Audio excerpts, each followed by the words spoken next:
You are incredibly narcissistic. Don't look away. I'm narcissistic too. We all are. We walk through life convinced that we're the lead actor in a $200 million blockbuster. We think there's a giant, invisible spotlight following our every move, illuminating every stain on our shirt and every stutter in our speech. When you trip on the treadmill, you think the whole gym just saw your social reputation disintegrate. When your post gets only 10 likes, you feel like a loser in the eyes of the world. But here is the brutal, liberating truth that your ego doesn't want to hear. The spotlight isn't real. You're holding the flashlight yourself, pointing it at your own face, and wondering why you're blinded by anxiety. Today, we're killing the forced mind. I'm going to show you why nobody actually cares about you, and why that is the best news you'll hear all year.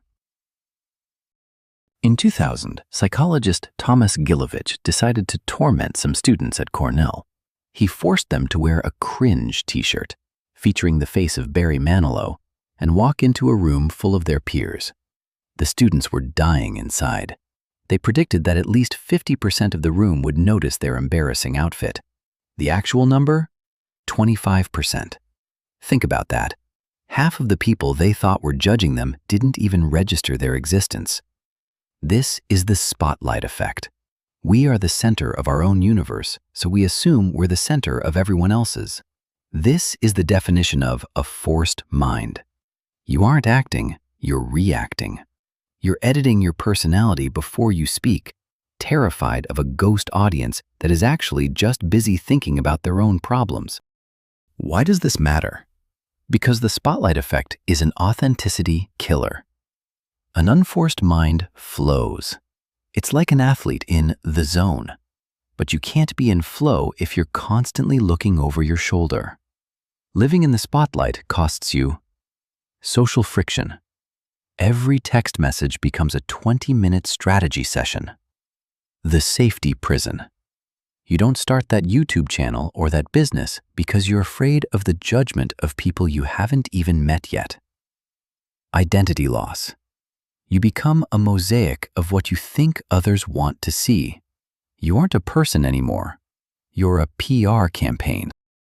Here's the secret to breaking the spell. Everyone else is also wearing a Barry Manilow t-shirt. Everyone you meet is the protagonist of their own internal movie.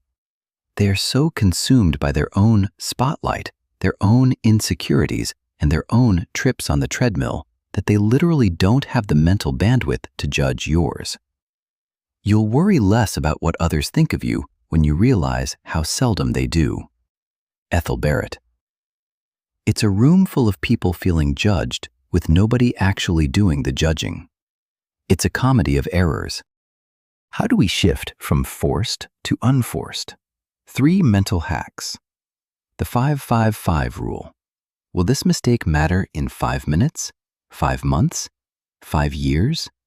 If it's not 5 years, it's not worth 5 minutes of your anxiety. Invert the spotlight.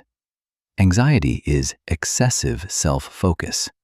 Next time you feel the heat, turn the light outward. Look at the other person.